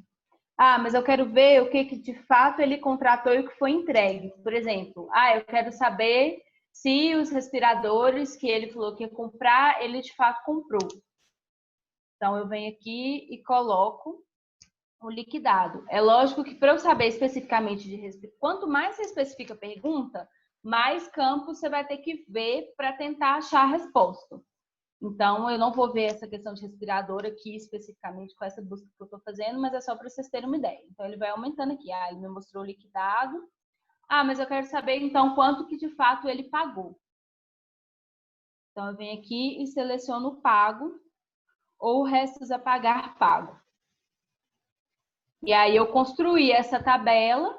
E aí, como a Liv disse no começo, o orçamento não me mostra tudo. O que eu vou fazer é baixar essa tabela aqui, ó.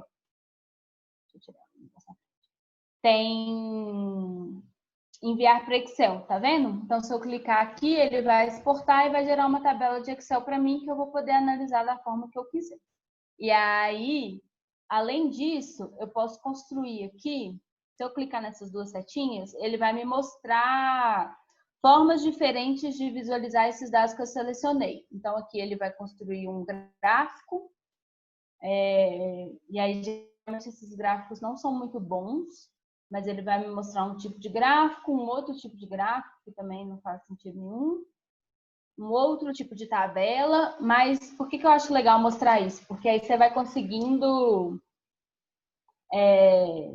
ver possibilidade de visualização do dado, já vai conseguindo dar uma olhadinha por aqui. Bom, então esse é o exemplo da ação. Eu vou mudar o exemplo para a gente ver como que eu faço uma série histórica, por exemplo. Então, ó, eu vou vir aqui, ele vai me mostrar o que está sendo filtrado. Eu vou limpar tudo, porque agora eu quero fazer outra pergunta para o Siga. Eu quero perguntar, Siga, é até uma pergunta que está no chat, a gente pode falar melhor dela. Siga, eu quero saber o efeito da Emenda Constitucional 95 nos gastos do Ministério da Saúde. De novo, não vai ser uma pergunta que vai estar diretamente respondida no orçamento. Mas aí eu vou falar assim, não, deixa eu olhar o orçamento do Ministério da Saúde para ver o que aconteceu com ele ao longo dos anos. Então, eu vou vir aqui. Como agora eu quero buscar órgão superior, no caso, é o Ministério da Saúde, eu vou vir aqui e vou procurar, então, saúde. Ministério da Saúde, selecionei. Então, aqui no filtro, eu estou definindo o meu recorte. Agora, eu vou olhar só para o Ministério da Saúde. Eu quero olhar os gastos do Ministério da Saúde. Então, aqui está selecionado. Eu vou vir e vou construir outro tipo de gráfico. Que vai ser um gráfico diferente daquele que eu tinha usado. Então, ó, para eu conferir se o filtro pegou, eu vou vir em órgão orçamentário e pedir para ele me mostrar quem que ele está olhando, para eu entender. Ó, ele está olhando só para o Ministério da Saúde. Beleza, meu filtro está funcionando. Aqui não faz sentido eu olhar por mês, eu quero olhar por ano. Então, eu venho dentro de período, ano, execução. E aí ele já está me mostrando, então, por ano desde 2010. E aí eu quero saber, desde 2010, quanto que foi de fato pago pelo Ministério da Saúde. Só que, quando eu faço uma análise por ano, o restos a pagar é importante. Por quê? É uma coisa que foi liquidada no ano anterior, mas que ele pagou só no ano seguinte. Então, como eu estou olhando anos diferentes, então eu vou incluir restos a pagar. Então, eu vou pegar, aqui ele já me dá, eu posso pegar ou pago mais o restos a pagar, ou eu posso pegar o pago e o resto a pagar junto. Como aqui é um exemplo mais simples, eu vou pegar as duas coisas juntas já. E aí, então, ele vai, o que eu tenho nessa tabela é quanto que o Ministério da Saúde gastou por ano. Vamos tentar ver isso em forma de gráfico, ver se ele me mostra um gráfico legal? Aqui. Eu vou corrigir pelo IPCA para tirar o efeito da inflação. Essa escala do gráfico não está tão legal, mas a gente consegue mostrar aqui que exatamente a partir do ano de vigência da Emenda Constitucional 95, você vê exatamente uma estabilização aqui. E aí, naquele estudo do orçamento temático, isso vai estar bem claro, mas você vê que a partir da implementação da emenda, você vê uma tendência de estabilização mesmo do orçamento do Ministério da Saúde, enquanto a demanda de saúde, a população vem só aumentando. Aqui um exemplo de visualização que não fica bom, mas enfim. Eu quero baixar essa tabela, então, para eu fazer a minha análise. Só que eu quero outro nível de detalhamento. Eu quero saber, dentro do Ministério da Saúde, em quais subfunções que ele alocou recurso. Então, se foi com assistência farmacêutica, assistência hospitalar, etc. Então, eu venho aqui, clico subfunção e peço para ele me mostrar subfunção. E aí, aqui vai ter. Então, vai ter administração, comunicação social, administração e formação de recursos humanos, ciência e tecnologia, direitos da cidadania, assistência aos povos indígenas, e aí eu consigo ver aqui, e aí depois eu construo um gráfico, com o que efetivamente o Ministério da Saúde gastou. Então, eu acho que é isso, gente. Assim, vocês têm que ir fazendo perguntas para o SIGA e aí entendendo que quanto mais específica a sua pergunta, maior é o nível de detalhamento que você precisa.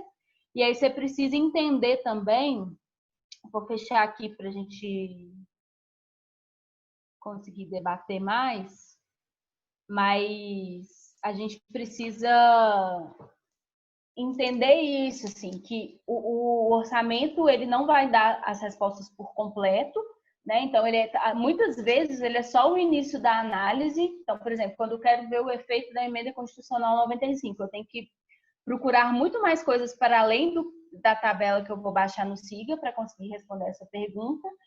E tem coisas que no nível de detalhamento você não vai conseguir responder. Por exemplo, talvez eu não vou conseguir ver o gasto de aluguel dentro do orçamento, mas eu posso ir procurando, buscando até eu chegar a alguma conclusão. Gente, não sei se funcionou, me dá algum retorno, mas é basicamente isso, sim. A gente pode ir para perguntas. Luísa, foi ótimo. A gente tem algumas perguntas aqui. A Liv já respondeu algumas perguntas no chat mesmo, né? Eu vou pegar. A Catarina perguntou assim: Luiz, a gente precisa então levar em consideração sempre a inflação? Analisar o valor de recursos sem esse comparativo nos dá uma análise equivocada? Catarina, quando a gente está olhando diferença entre anos, e quanto maior for essa diferença, por exemplo, 2010, 2020, é importante olhar a inflação sim, porque senão ele me dá essa análise equivocada mesmo no sentido assim, o que de fato foi aumento do orçamento, assim, o que o governo está de fato ampliando investimento, o que de fato ele só gastou a mais para acompanhar a inflação. Então é importante sim, quando você vai fazer uma série histórica, e quanto mais longa ela for, você considerar esse efeito. Agora, por exemplo, dado da Covid, que é para esse ano, não precisa tanto, porque vai dar uma diferença de, sei lá, 2%, dependendo do que você estiver comparando. Então, depende da análise que você estiver fazendo. É isso. A Renata perguntou: esse valor de 2020 refere-se até agosto, quando o orçamento do ano é fechado? Boa pergunta. Depende da fase, né? Então, por exemplo, quando você vê dotação inicial, é a dotação inicial, estou falando de 2020. Quando você fala dotação inicial, é a dotação inicial que saiu da LOA que foi fechada em 2019. Então, dotação inicial, ela não vai variar ao longo de 2020, independente da data que eu olhar. Agora, o autorizado, como tem essa questão dos créditos, ele vai variar.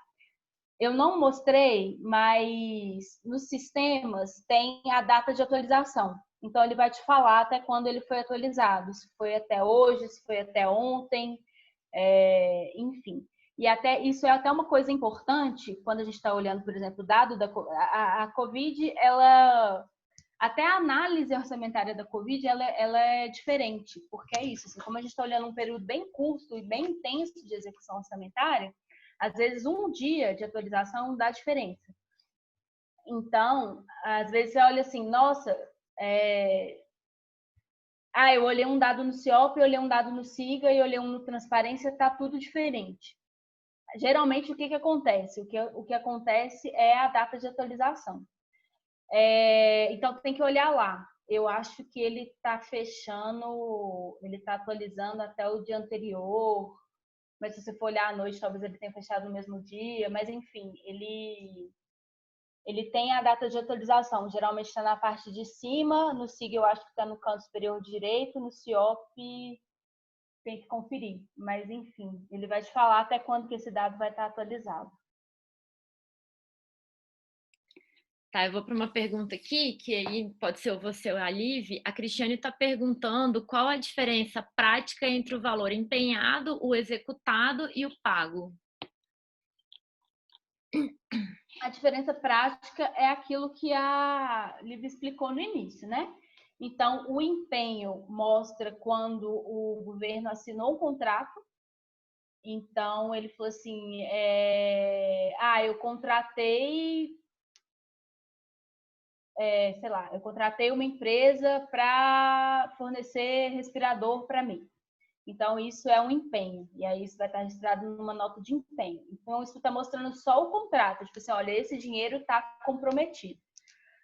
O liquidado, ou seja, a despesa executada, né? A despesa executada é basicamente o liquidado. É que a empresa entregou esse bem ou esse serviço. Então, o liquidado é assim, olha, eu recebi de fato o equivalente ao valor daquela nota de empenho.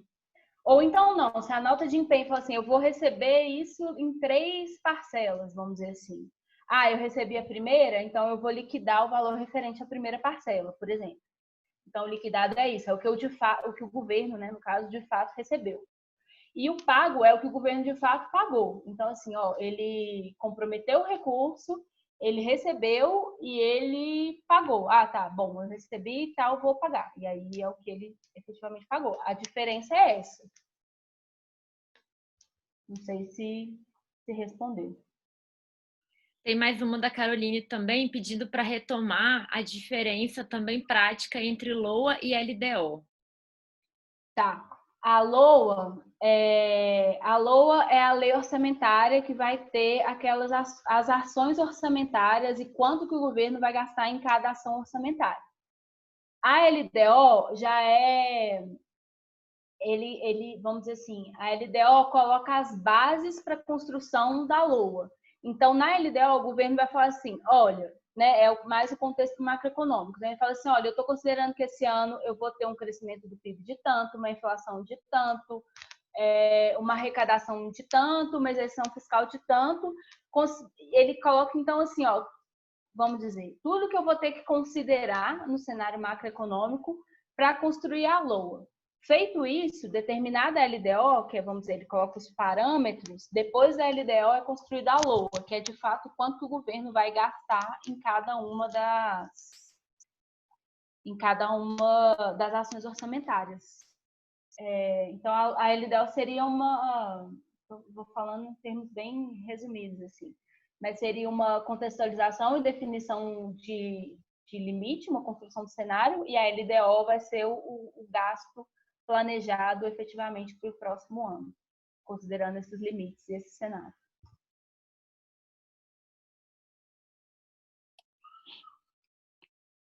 Tem mais uma pergunta da Catarina aqui. Quando há análise de produtos comprados pelo poder público, comumente o valor é acima do valor de mercado. Exemplo, eu estava checando ainda a questão do abrigo e vi torneiras com valores bem acima do que comparei no Google. Esse tipo de comparativo na hora de fazer uma reportagem é correto? Porque comumente os valores são maiores. Então, Catarina, é complicado, porque eu não sei se esse abrigo que você está olhando foi construído agora no estado de emergência. Porque no estado de emergência saíram várias modalidades de compras especiais, vamos dizer assim, compras emergenciais, no caso, que aí então se aceitou uma certa variação de preço. Então depende. Tem que entender melhor, tem que analisar melhor o caso para saber. Vou te dar um outro exemplo da área da saúde. Quando às vezes você está com um caso que você tem desabastecimento de um medicamento. Tipo assim, aconteceu com penicilina recentemente. Eu não acho penicilina. E aí o governo, então, ele compra acima do valor de mercado, mas considerando essa situação especial. Em muitos casos isso já é discutido com o órgão de controle e fala assim, olha, eu vou ter que comprar acima do preço porque não tem. Eu preciso comprar e é isso. Então, tem que tomar cuidado nessas coisas, tem que entender exatamente o que aconteceu, assim. Posso dar vários exemplos de situações atípicas, mas a gente precisa entender, você tem que dar uma pesquisada maior para entender o que de fato aconteceu, se foi de superfaturamento e tal, tem que pesquisar mesmo. A Renata está perguntando assim, os governantes respondem se deixarem muitos restos a pagar a novos governos? Então, eu acho que eu vou pedir ajuda para a Liv nessa, mas para falar especificamente no caso da saúde, assim, de modo geral, isso eu nunca vi nenhum caso de responsabilização, mas no caso da saúde isso virou um problema, porque é isso, você tem que cumprir um piso constitucional. E aí, o que geralmente se faz, né? Você coloca aquilo lá, você empenha ou liquida para considerar para entrar no piso daquele ano, no cumprimento do piso daquele ano, mas aí isso acaba entrando como restos a pagar para o próximo ano e aí você cancela esse resto a pagar. E aí pode essa coisa do resto a pagar, do governo deixar muito resto a pagar para o próximo mandato, ela pode ser problemática em alguns casos. Mas em termos de responsabilização, eu não sei dizer. Eu não sei se a Liv sabe também. Olha, eu não tenho 100% de certeza, mas 80% de certeza que legalmente não, né, uma resposta legal a deixar essa pagar, eu acredito que não.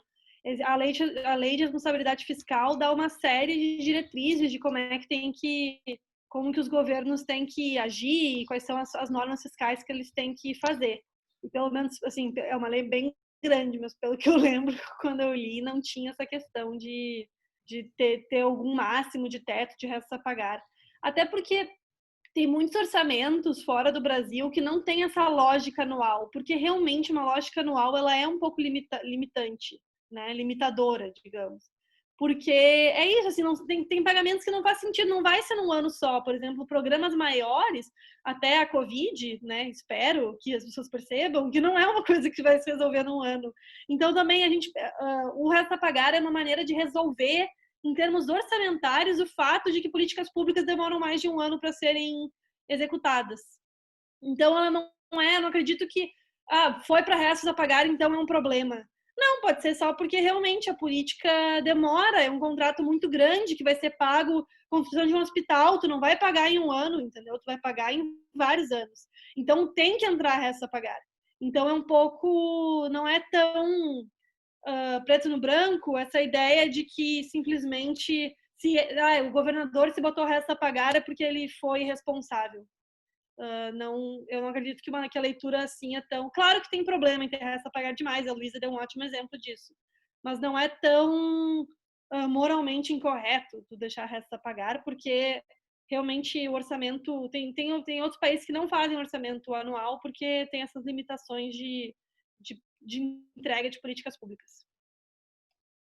O Vander está perguntando, ele foi para a Luísa, mas enfim, pode qualquer uma das duas que se sentir melhor para responder, falou: Luísa, mas mesmo em estado de emergência, o ideal é que fossem adquiridos produtos com preços próximos à média de venda, concorda? Concordo. Eu acho que o governo tem que sempre racionalizar o gasto e daí a importância dos órgãos de controle, né? Mas o que eu quis dizer é que tem situações que você não consegue fazer isso. E aí, de novo, né? É importante você ter um órgão de controle acompanhando para entender se aquilo é realmente um pagamento excepcional ou se tem algum problema com aquele contrato. Mas concordo, de modo geral, o Estado deve sempre tentar racionalizar o gasto dele para conseguir alocar em outras coisas, né?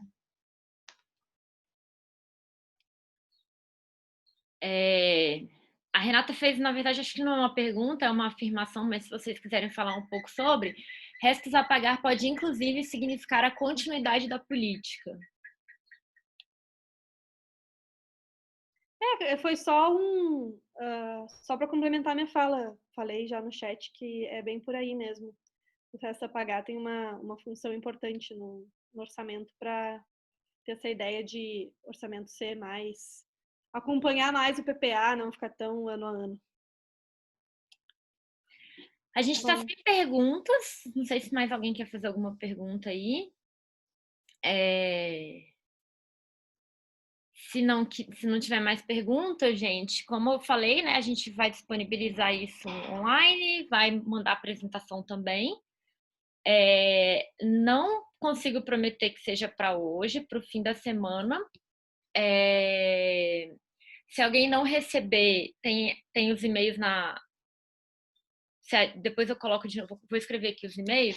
Se alguém não receber, pode mandar um e-mail para lá, para mim, direto.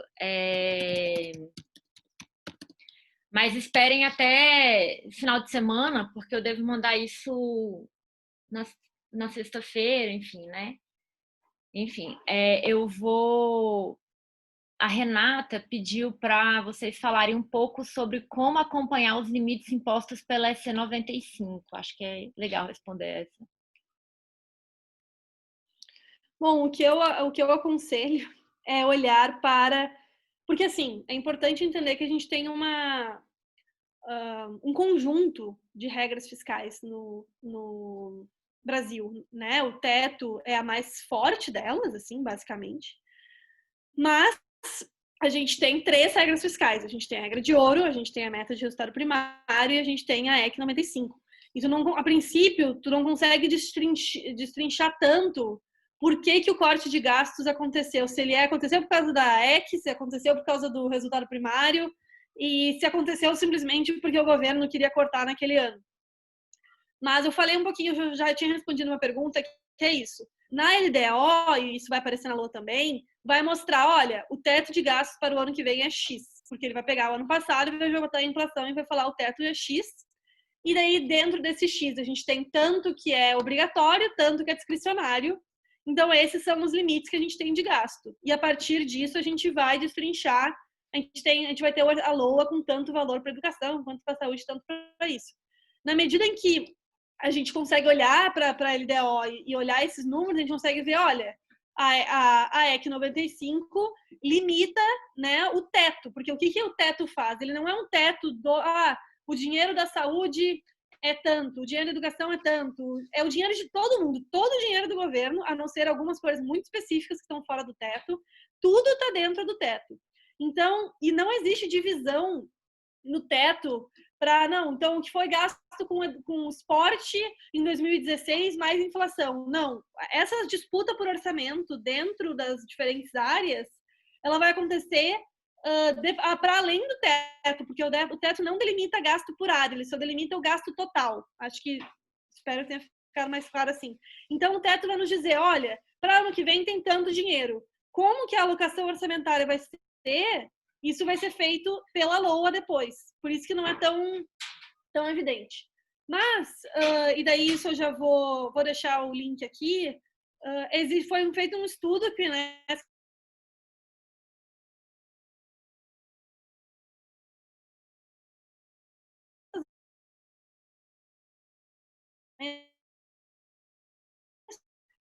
e é isso, assim, quando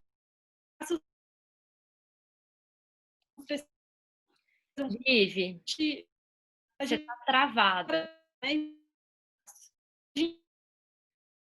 Que o INESC participa de questionar o teto de gastos, a gente questiona o teto de gastos e a sua aplicação e os seus efeitos na economia, os seus efeitos na garantia de direitos. E lá tem um documento bem grande e que eu acredito que pode ser um ótimo começo para esse acompanhamento dos efeitos da EC, feito por um grupo de especialistas em orçamento e direitos. Eu vou tentar colocar aqui o link. Se não, é que agora como já está acabando, a Carol pode mandar para vocês depois, no link final, mandar também esse link para o estudo sobre os efeitos da EC 95 em direitos. A gente bota também a metodologia, a gente manda também, tá? Deixa eu ver se tem mais pergunta aqui. Muda muito o valor entre empenhado e pago?